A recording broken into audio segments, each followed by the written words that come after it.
کہ عالمی سطح پر اس وقت جو سب سے بڑی قوت ہے دنیا کی، امریکہ اور اس کے حواری، وہ تل گئے ہیں کہ اسلامی نظام کا کہیں پر ظہور نہ ہو جائے. اچھی طرح سمجھ لیجیے، وہ تلے ہوئے. وہ جو علامہ اقبال نے ابلیس کی زبان سے کہلوایا تھا، عصر حاضر کے تقاضاؤں سے ہے لیکن یہ خوف کے لفظ کو نوٹ کیجیے. آج امریکہ پر خوف طاری، پورے ویسٹ پر خوف طاری. عصر حاضر کے تقاضاؤں سے ہے لیکن یہ خوف آشکارا ہو نہ جائے شرع پیغمبر کہیں دنیا کی کسی کونے میں شرع پیغمبر کا عملی ظہور نہ ہو جائے. ظاہر بات ہے کہ جاء الحق کے بعد زہق الباطل اس کا لازمی نتیجہ ہے. جاء الحق و زہق الباطل ان الباطل کان زہوقا. ابھی آپ نے آیت سنی. پھر سوچئے کہ یہ خوف ان پر اس درجے مسلط ہے کہ ان کی پوری گلوبل پالیسی اسی پر مرکوز ہو گئی ہے. کیوں؟ انہیں نظر آ رہا ہے کہ عالم اسلام کے اندر ایک جذبہ ہے، اور یہ جذبہ ان کے اعتبار سے بہت خوفناک جذبہ ہے. اس جذبے کے حامل لوگ اپنی جان دینا ایسے ہی سمجھتے ہیں جیسے مچھر کو مسل دیا، بس اپنی جان دینے میں کوئی بات نہیں، خوف ہی نہیں.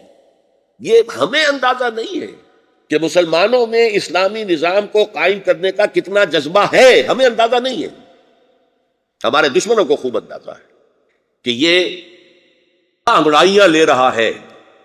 فرق صرف ایک ہے، کمی ایک ہے، ابھی اس جذبے کو صحیح راہ عمل نہیں مل رہی. محض جذبہ ناکافی ہے جب تک کہ اس سے صحیح لائحہ عمل بھی نہ مل جائے. تو ان تینوں اینگلز کے حوالے سے میری بات جہاں آ کر جس نقطے پر مرکوز ہوتی ہے وہ کیا ہے؟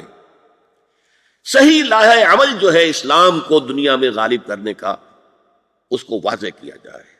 یہ سب سے بڑی ضرورت ہے. اور وہ صحیح لائحہ عمل کون سا ہوگا؟ کوئی میرا تجویز کردہ، کوئی اور کسی، میں تو بہت حقیر انسان ہوں، کسی بڑی سے بڑی شخصیت کو تجویز کردہ بھی نہیں. وہ لائحہ عمل وہ ہوگا جو سیرت النبی سے ماخوذ.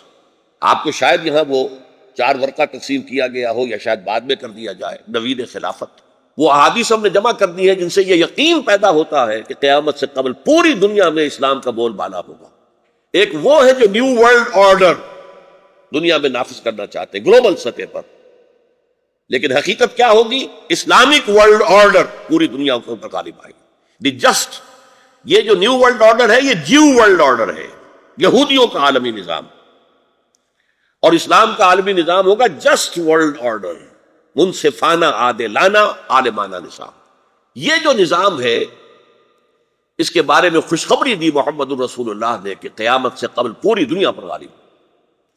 اس کے لیے تو جو احادیث ہم نے دی ہیں اس کتابچے میں، اس کے بعد اگر کسی شخص میں شک رہ جاتا ہے اس بات میں تو مجھے پھر اس کے ایمان بالرسالت پر شک ہوگا.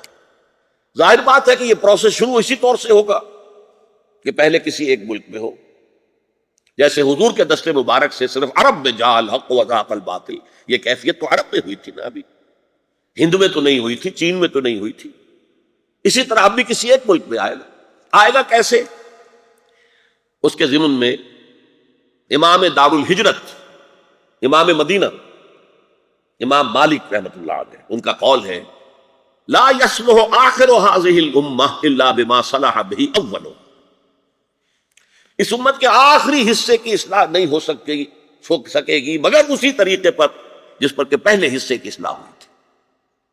وہ جو انقلاب حضور نے برپا کیا تھا اس کی میتھڈالوجی کو سمجھو اور اسی کو امپلائے کرو، اسی کو استعمال کرو گے تو وہ اسلامی انقلاب ہے.